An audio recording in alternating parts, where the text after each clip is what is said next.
Now let's talk about old school hip hop. The birthplace of all this was the Bronx in the 1970s. Now, Darian, what comes to mind when you think of the real old school rapping styles? Classic two-measure hitter rhymes. And what is a hitter rhyme? It's the longer phrase, a whole thought. And who are some of the people that were using these longer hitter rhyme phrases? Grandmaster Flash, Melly Mel, Run DMC. Now let's talk about a song you wrote that has kind of an old school feel, the song Hitchhiking. Hitchhiking, I wanted it to be super simple. You can hear the song a couple of times and at least pick up the hook. Ain't got no ride, so I'm hitchhiking. Only mode of transportation, so I'm striking. From the left and to the right, marching to the beat like all night. Now those lines are pretty consistent in terms of where the rhyming syllable falls. Most of them fall on beat 4.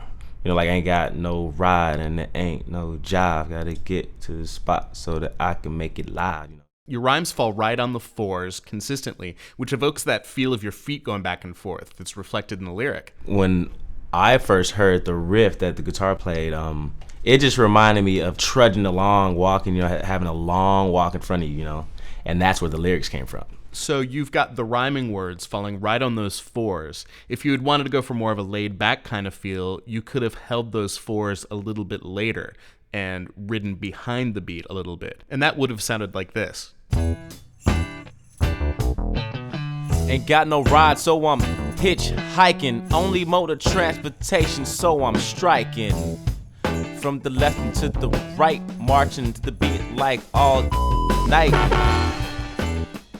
So that real laid-back feel of putting the rhyming words after the beat a little bit, you might hear that a lot with someone like Snoop Dogg. Now, we're going to talk about where the rhymes fall in the measures, but before we do, let's just explain how a measure gets broken up.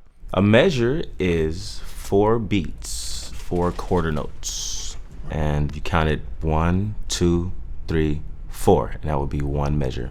So Darian, let's hear another one of your verses that has the rhyming syllables falling mainly on beat 4.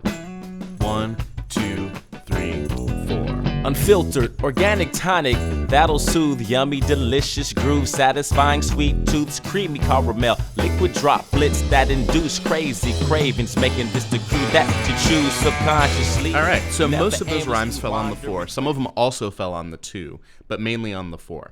Now, in a lot of the rhyme patterns in hip-hop, we hear the beat getting broken into 16th notes.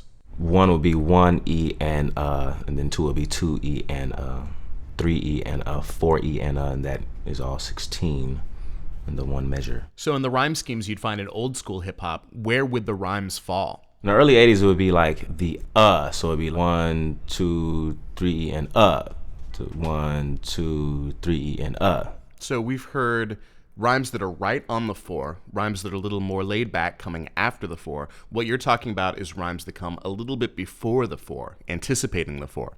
So here's Darian doing a verse where the rhymes fall just before the 4 on the of 3. So 3 E and You do it like this, we do it like that.